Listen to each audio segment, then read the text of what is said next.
Robert. I'm so glad we set this up.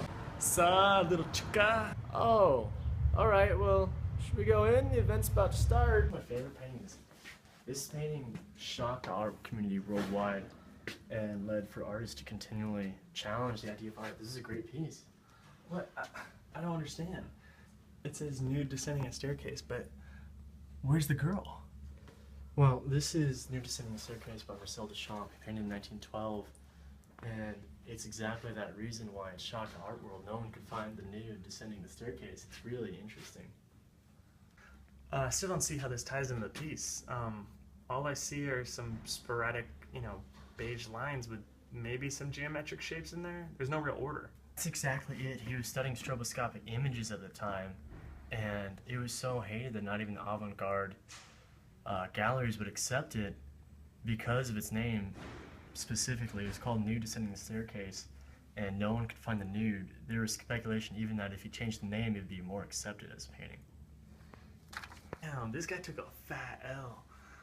Why the hell is it hung up in a gallery if it's so hated? I agree, this looks nothing like a nude or a staircase. That's the thing, is that it was so atrocious and unintelligent for the time that it challenged the idea of what is art. Because it showed in a New York Armory show and it got such bad reviews. The thing is that he thrived off of it. Duchamp loved it to see the reactions that people gave to it.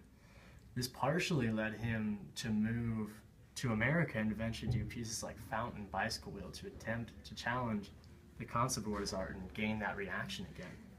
Yeah, I don't know about all that, but dang, that's pretty ballsy. The guy put his artwork up there and just took the hits like a champ. Homie don't care, he was just out here trying to stir some stuff up. Total savage. I see how this would upset people. It's literally just blocks stacked on top of one another. And it looks like the whole painting is lit by a candle. I guess so. This painting actually caused a great division between Marcel Duchamp and his brothers. His brothers were also being featured in the same show or was originally featured, and they came to his house trying to convince him to take it down, and he refused. This eventually led to a long-lasting division between him and his brothers and eventually ruined their relationship. Ah, nah, man. See, I can't support this guy anymore. He broke the golden rule. Bros before art shows. Guy has no respect.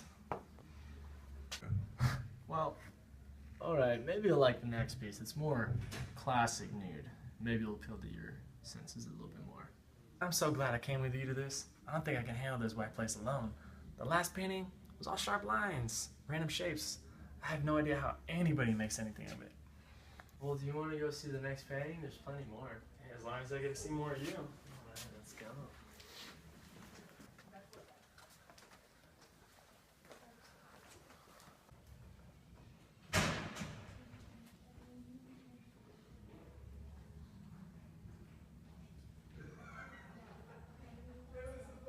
Oh, this is a Frida Kahlo. This one is so gruesome though. It's very dark. Oh, there's a Frida Kahlo painting? She's one of my favorite artists. You know Frida Kahlo? Yes, I do. I actually wrote a paper on this piece of art last semester. She's one hot chick, and she does a lot of self-portraits, if you know what I mean. Wink, wink, nudge, nudge, say no more. You're gonna tell me that you wrote a paper on the Broken Column by Frida Kahlo?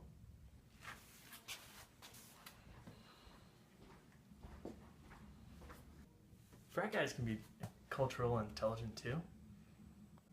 Fine. What can you tell me about it then? Well, to start off, this painting is very aggressive.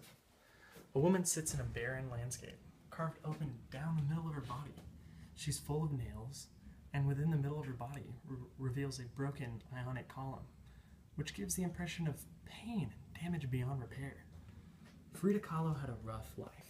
She was plagued with polio when she was a child, which damaged her right leg and made her the subject of ridicule. Later, she severely broke her spine, which inspired this piece. That still doesn't explain what I see here. She's crying, but she doesn't look sad. Actually, it does. A lot of Frida Kahlo paintings reflect the fact that events happened in her life which were unfortunately very tragic. Her ailments in life led her to spend a lot of time in bed, so an easel was developed to allow her to paint lying down, and a mirror was placed above the bed as well so she could see herself. Really? Well, it's really odd that it's a self-portrait, as, you know, that obviously isn't what she looks like in real life. I hope not, at least. Portraits usually convey her true self. The landscape in the broken column is a barren desert, which alludes towards Kahlo's physical inability to bring a child to term. After 2 terminations and a miscarriage, there's no wonder why the desert's there. I had no idea. But can you tell me what this brace is that is surrounding her body? Yeah. She was the victim of a bus accident when she was 18, which crushed her pelvis and caused the dislocation of 3 vertebrae in her spine, forcing her to wear this brace for the rest of her life. Oh, well, that makes a lot of sense now. But surely not everything in this has to be representational. And what's this skirt? It's got to be some sort of aesthetic pleasure. Ha! Actually, the skirt is of pre-Columbian Mexican heritage, in a Tijuana fashion, something that her husband Diego Rivera had a particular affinity for. The skirt, however, has a long, concealing fashion that allows Frida not only to promote her Mexican heritage, but also to cover her polio-damaged leg. Well, do you want to get out of here? It looks like the show's over. You want to go grab some coffee? Yeah, sure. All right. Now that we're here, Robert, what do you think of the 2 pieces? Well, I mean, it was interesting. They were both nudes, but they both had different art styles, and they both had different intentions going in on different meanings, what they expected the audience to perceive. Yeah, I love that Frida Kahlo was this infamous female artist that her art was always specified around her work and her life, and she put herself out there and never wanted to be a part of this analytic cubist clan that everyone else talked about. She really wanted to be her own section of art. Yeah, I think Marcel Duchamp, using analytical cubism to influence what people perceive or expect nudes to look like, really had a large effect on the art community. You know, I totally agree, Robert. You know, Frida's art was all about Frida. It was about her self-expressing herself.